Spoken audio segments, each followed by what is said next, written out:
Es asombroso constatar cuántos descerebrados habitan entre nosotros con total normalidad.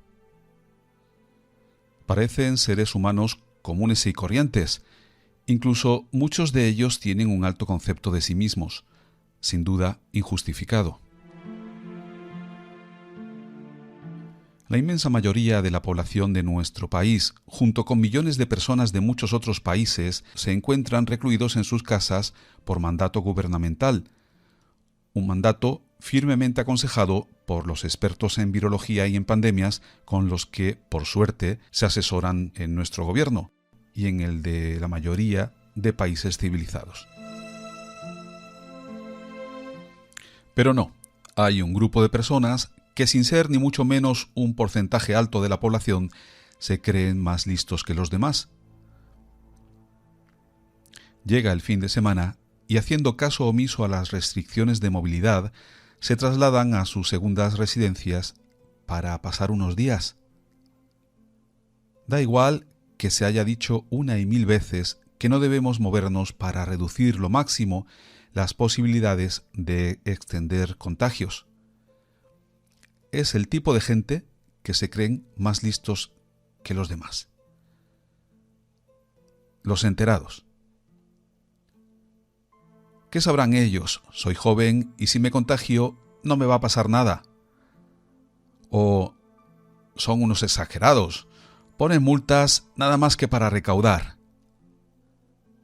Y es verdad, no deberían sancionarles solo con multas. Después de sancionarles duramente, tendrían que publicar sus nombres en listas para que todos pudiéramos saber quiénes son esos egoístas insolidarios, esos enterados que no saben lo ignorantes que en realidad son.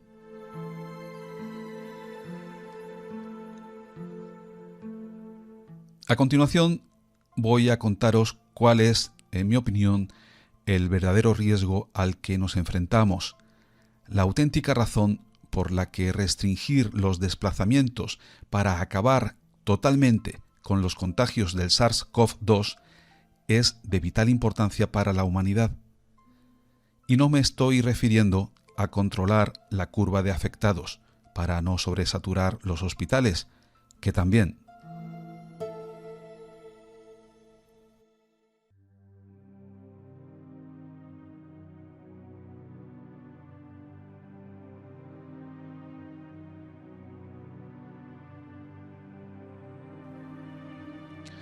Soy José Rafael Gómez y estás escuchando Universo de Misterios. Y para poder entender la conclusión que compartiré con vosotros después, debemos empezar por conocer el contenido de un artículo que salió publicado hace unos días en The Conversation y que después ha sido recogido por BBC News y puede ser consultado en su web. Estoy refiriéndome a un artículo cuya autoría es de Esther Lázaro, que es investigadora científica de los organismos públicos de investigación de España, especialista en evolución de virus en el Centro de Astrobiología INTA-CSIC. Artículo que dice así: Coronavirus. ¿Cómo mutan los virus y cómo prevén los científicos que puede evolucionar el COVID-19? The Conversation, 13 de marzo de 2020. En estas últimas semanas estamos asistiendo con alarma a la expansión a escala casi mundial de un virus hasta ahora desconocido, el denominado SARS-CoV-2. Este virus produce una enfermedad respiratoria llamada COVID-19 que en aproximadamente el 20% de los casos precisa hospitalización. Hay muchas cuestiones abiertas sobre cómo será la propagación de la enfermedad COVID-19. Una de las más inquietantes es si su causante, el coronavirus SARS-CoV-2, podría mutar hacia una forma más agresiva que aumentase la frecuencia del número de casos que cursan con síntomas graves. Los virus están siempre mutando. Todos los virus poseen un genoma que contiene las instrucciones para multiplicarse y dar lugar a nuevos virus. El genoma viral además cuenta con información sobre las características particulares de cada virus, entre ellas algunas tan importantes como las especies que puede infectar, su modo de transmisión o su interacción con los mecanismos de defensa celulares. Durante la copia de los genomas virales siempre se producen algunos errores denominados mutaciones, impulsoras de los cambios que a veces ocurren en el comportamiento de los virus. En el mundo celular, la información genética se almacena siempre en el ADN. Sin embargo, en el mundo viral también puede hacerlo en otra molécula, que es el ARN. Resulta inquietante que muchos de los virus más difíciles de controlar contengan genomas de ARN.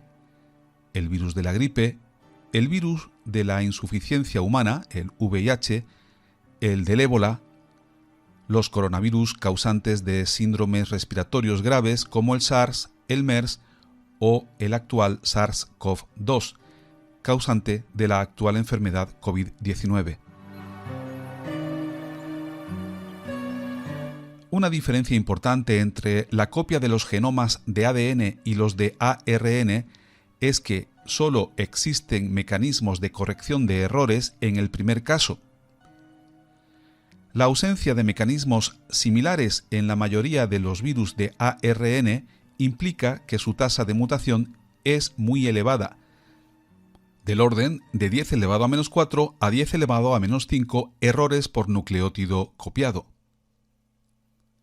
Eso supone que en un virus con un genoma de 10.000 nucleótidos, un tamaño común en este tipo de virus, puede llegar a producirse una mutación cada vez que el genoma es copiado.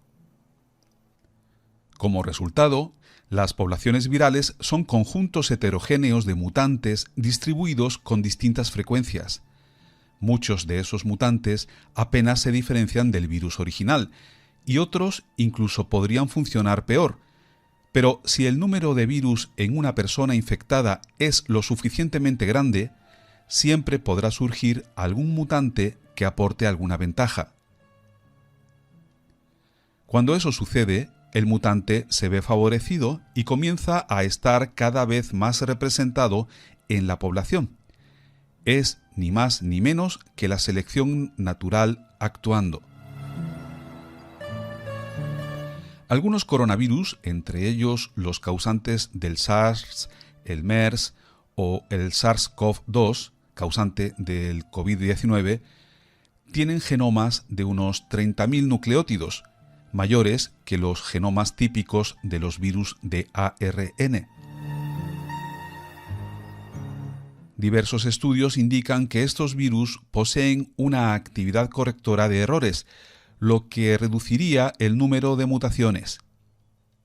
Aunque no hay valoraciones precisas, se estima que su tasa de error puede ser entre 15 y 20 veces más baja que la de los virus de ARN típicos, sin actividades correctoras. Es probable que las mutaciones reduzcan el impacto futuro del virus.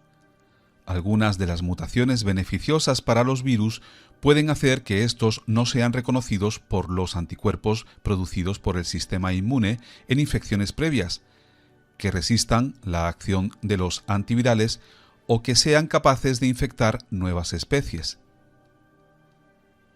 Actualmente se cree que el SARS-CoV-2 tiene su origen en un virus de murciélagos que pasó a nuestra especie a través de un animal intermediario en el que probablemente surgieron los mutantes capaces de interaccionar con los receptores de las células humanas.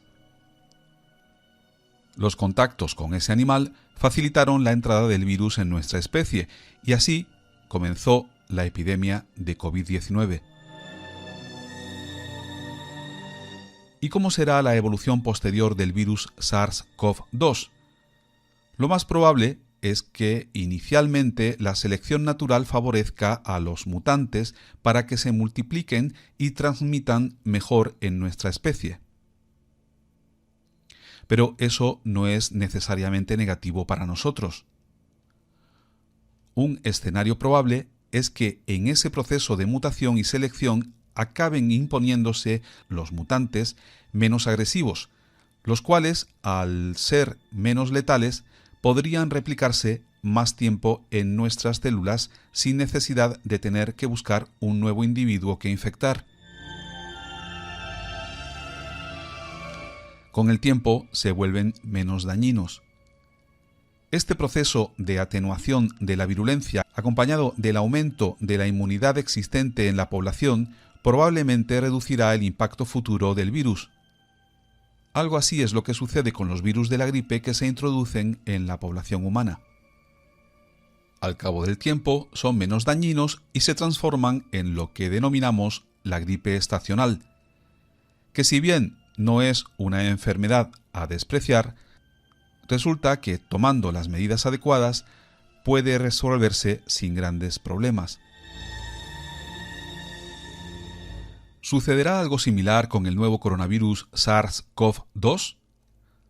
Algunos estudios sugieren que ya se están seleccionando las variantes menos virulentas, pero aún es pronto para poderlo afirmar con certeza. Las medidas de contención que se están empleando con millones de personas en cuarentena no tienen precedentes en la historia y probablemente están ejerciendo una gran presión selectiva sobre el virus. Lo deseable es que se consiga su total erradicación de nuestra especie. Pero si eso no llega a ocurrir, habrá que estar muy atentos a su evolución, algo esencial también para determinar la efectividad de las vacunas y otros posibles tratamientos.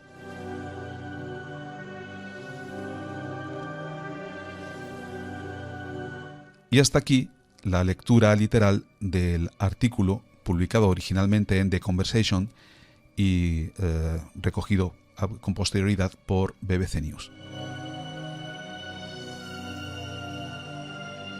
Es decir, que hasta aquí lo que es información y opinión de científicos, en este caso de una viróloga que trabaja en un instituto científico español, ¿no? A partir de ahora voy a daros mi opinión. Tenéis que distinguir lo que es información de lo que es opinión. Sé que la mayoría lo hacéis.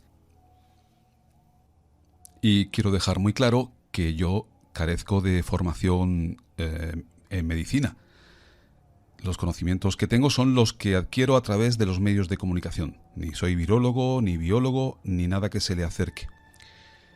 Eso sí, leo con mucho interés sus informes, sus artículos, y en ellos baso mis opiniones. El 9 de febrero subí un episodio, el 109, concretamente en el que os daba mi opinión de cómo iba a evolucionar la, por aquel entonces, epidemia circunscrita a China. En aquel programa os dije que había que considerar dos hipótesis: el escenario más probable y el escenario más peligroso, y tener pensadas soluciones para ambas posibilidades. Como escenario más probable, planteé que el virus iría contagiándose cada vez menos hasta desaparecer, dado que poco a poco se estaban curando muchas personas, que quedarían inmunizadas, por lo que el virus llegaría un momento en el que no tendría nuevos organismos a los que infectar y desaparecería. Y esa es precisamente la trayectoria que estamos viendo que el virus, el SARS-CoV-2, pues está siguiendo en China, donde ya no hay, o son realmente muy pocos, los contagios propios que se están produciendo, siendo ya la mayoría de los contagios allí por casos importados de otros países. No parece que me equivocase mucho al hacer esta predicción como caso más probable. Ahora no ocurre como cuando la hice, que el SARS-CoV-2 estaba prácticamente acotado en China y hoy el virus campa por otros muchos países. Pero si se mantienen en esos países, incluido España, las medidas que China puso en marcha, o incluso más restrictivas para poner difícil el contagio entre personas, sigo manteniendo como escenario más probable el que pensé a primeros de febrero para China.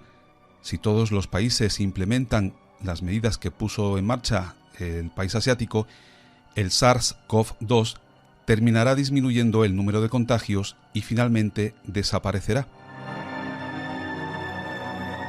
Pero, por desgracia, el SARS-CoV-2, como también era de esperar, ha saltado ya a África, concretamente a África subsahariana, que es donde más daño va a hacer. Y es posible que allí y en otros países del tercer mundo no puedan controlar el virus, y entonces este acabe como uno más de los coronavirus que afectan a la humanidad produciéndole enfermedades estacionales hasta que el hallazgo y el uso masivo de una vacuna efectiva acabe con él. Pero ahora voy a recordaros cuál fue mi hipótesis más peligrosa. Ya lo dije en aquel programa, ¿no?, del 9 de febrero. Que el SARS-CoV-2 mute hacia una versión más mortífera. Y en ese caso, dadas las tremendas facilidades de contagio que tiene entre sus hospedadores el SARS-CoV-2, podría convertirse en un patógeno que causara una mortalidad muy alta, solo atenuada o impedida por el hallazgo de vacunas eficaces de masiva administración mundial. Escenario que también os dibujé en aquel episodio 109. Y ahora voy a recordaros lo que Esther Lázaro, la investigadora científica de los organismos públicos de investigación de España, especialista en evolución de virus en el Centro de Astrobiología INTA-CSIC, nos dice en su artículo sobre las posibilidades de mutación del SARS-CoV-2. Lo he leído antes al leeros el artículo completo, pero voy a releer la parte que considero más importante en relación a lo que os quiero decir, ¿no?, a esta conclusión a la que llego. Dice así: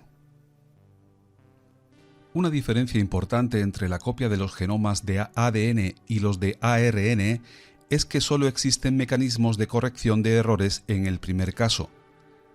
La ausencia de mecanismos similares en la mayoría de los virus de ARN implica que su tasa de mutación es muy elevada, del orden de 10 elevado a menos 4 a 10 elevado a menos 5 errores por nucleótido copiado. Eso supone que en un virus con un genoma de 10.000 nucleótidos, un tamaño común en este tipo de virus, puede llegar a producirse una mutación cada vez que el genoma es copiado. Como resultado, las poblaciones virales son conjuntos heterogéneos de mutantes distribuidos con distintas frecuencias. Muchos de estos mutantes apenas se diferencian del virus original y otros incluso podrían funcionar peor. Pero si el número de virus en una persona infectada es lo suficientemente grande, siempre podrá surgir algún mutante que aporte alguna ventaja. Cuando eso sucede, el mutante se ve favorecido y comienza a estar cada vez más representado en la población. Es ni más ni menos que la selección natural actuando. Algunos coronavirus, entre ellos los causantes del SARS, MERS o SARS-CoV-2, causante de COVID-19, tienen genomas de unos 30.000 nucleótidos mayores que los genomas típicos de los virus de ARN. Diversos estudios indican que estos virus poseen una actividad correctora de errores, lo que reduciría el número de mutaciones.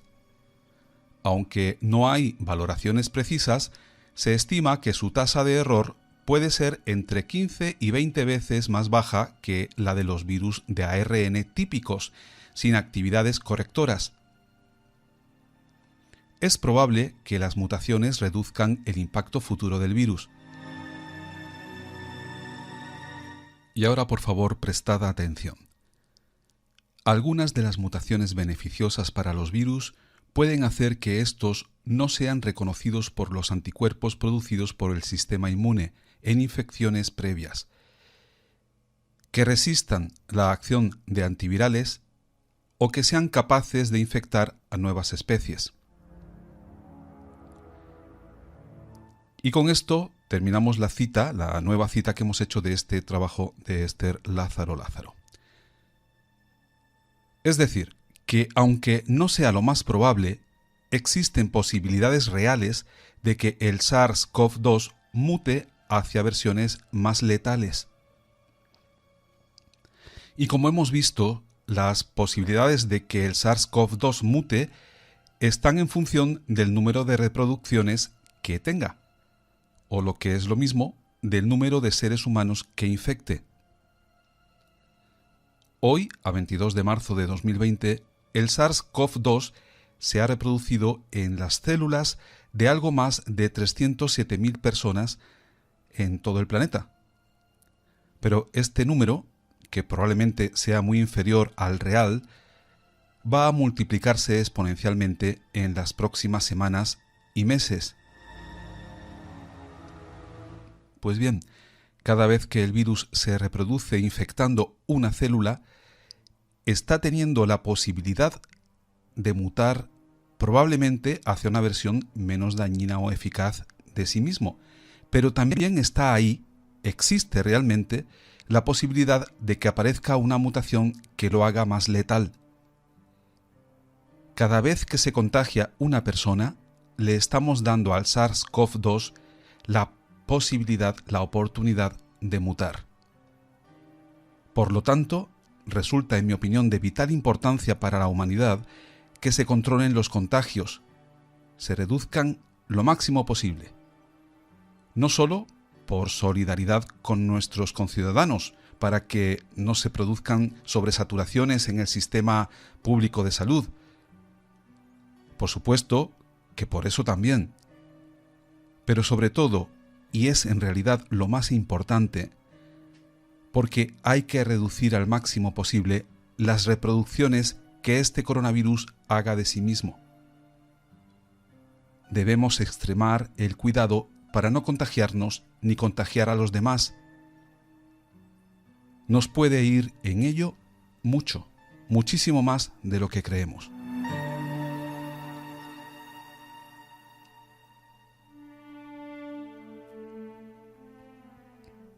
Así que si eres alguien que desoye las normas de restricción de movimiento y por error llegas a escuchar este episodio de Universo de Misterios, o porque alguien más inteligente que tú te lo ha hecho llegar, por favor, no hagas más el ridículo intelectual y quédate en casa.